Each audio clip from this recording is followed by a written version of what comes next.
Hi friends, welcome to my channel the social science buzz. इस video में हम पढ़ेंगे the age of revolutions in 1830 to 1848। पिछले वाले वीडियो में हमने रेवोल्यूशनरी के बारे में पढ़ा था और जो कंजर्वेटिव रिजाइम आई थी 1815 के बाद उसके बारे में पढ़ा था। इसमें हम पढ़ेंगे रेवोल्यूशन जो 1830 और 1848 में आई थी। पहले हम क्या करेंगे, स्टोरी को थोड़ा कनेक्ट करने की कोशिश करेंगे। पहले क्या हुआ, यूरोप में नेशनलिज्म का राइज हुआ। हर जगह भाई एक नई स्कीम आ गई, नेशनलिज्म नेशनलिज्म। उसके बाद क्या हुआ, फ्रेंच रेवोल्यूशन हुआ ईयर 1789 में। उसके बाद नेपोलियन भैया आए, वॉर उन्होंने लड़ी, उनकी लड़ाई वड़ाई शुरू हुई। ये हुआ ईयर 1797 में। उसके बाद क्या हुआ, अनफॉर्चुनेटली नेपोलियन जी का फॉल हो गया, कंजर्वेटिव रिजाइम आई। ये हुआ ईयर 1850 टू 1830 में। एंड उसके बाद एक नई क्रांति की लहर शुरू हो गई। हर जगह रेवोल्यूशन हो रहा है। रेवोल्यूशन एक फेस्टिवल हो गया है, सबको मनाना है रेवोल्यूशन। सभी खड़े हो जा रहे हैं कि चलो रेवोल्यूशन करते हैं। एंड रेवोल्यूशन स्टार्ट हुए थे 1830 टू 1848 में। ये रेवोल्यूशन किया किसने था? It was led by liberal nationalist belonging to the educated middle class elite, among whom were professor, school teacher, clerk, member of commercial middle class. ये रेवोल्यूशन किया था जो थोड़े लिबरल नेशनलिस्ट थे एंड जो थोड़े पढ़े लिखे थे।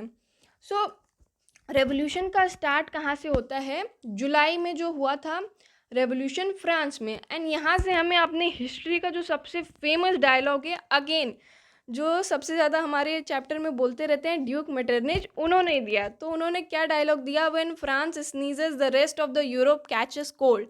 यहाँ उन्होंने फ्रांस का एक ऑरा फार्मिंग कर दिया इस डायलॉग से। तो क्या हुआ, बर्बन किंग थे जो रीस्टोर हो गए थे पावर में। कंजर्वेटिव रिएक्शन जो 1815 में हुई थी उसके बाद अब उनको क्या किया, उनको भगा दिया। लिबरल रेवोल्यूशनरीज जो हैं उनको वहाँ से भगा दिया गया, अब तुम जाओ यहाँ से। एंड फिर जो लिबरल रेवोल्यूशनरीज थे उन्होंने क्या किया, एक कॉन्स्टिट्यूशनल मोरार्की लेके आए एंड लुइस फिलिप को उसका हेड बनाया। अब यहाँ से एक सीरीज ऑफ रेवोल्यूशन स्टार्ट होगी। पहले हम देखते हैं अपना जुलाई का रेवोल्यूशन। पॉइंट वाइज पॉइंट इसको हम समझेंगे। Spark July Revolution sparked an uprising in Brussels, which led to Belgium breaking away from the United Kingdom of the Netherlands. War जब जुलाई में रेवोल्यूशन हुआ तो उसमें बेल्जियम ब्रेक अवे हो गया नेदरलैंड से। अब यहाँ से एक बहुत ही इम्पॉर्टेंट इवेंट शुरू होगा, ग्रीक वॉर ऑफ इंडिपेंडेंस। ये क्या था? It was an event that mobilize nationalist feeling among educated elite across Europe. ये ऐसा इवेंट था जो एजुकेटेड इलाइट थे उनके फीलिंग्स को मोबिलाइज किया। एंड जो ग्रीक था वो पार्ट था किसका, ओटोमन एम्पायर का, 15वीं सदी से, सिंस 15th सेंचुरी। एंड जो ये ग्रोथ हो रहा था रेवोल्यूशनरी नेशनलिज्म का यूरोप में, इसने बहुत सारे स्ट्रगल को ऐसे स्पार्क किया for the independence amongst the Greek.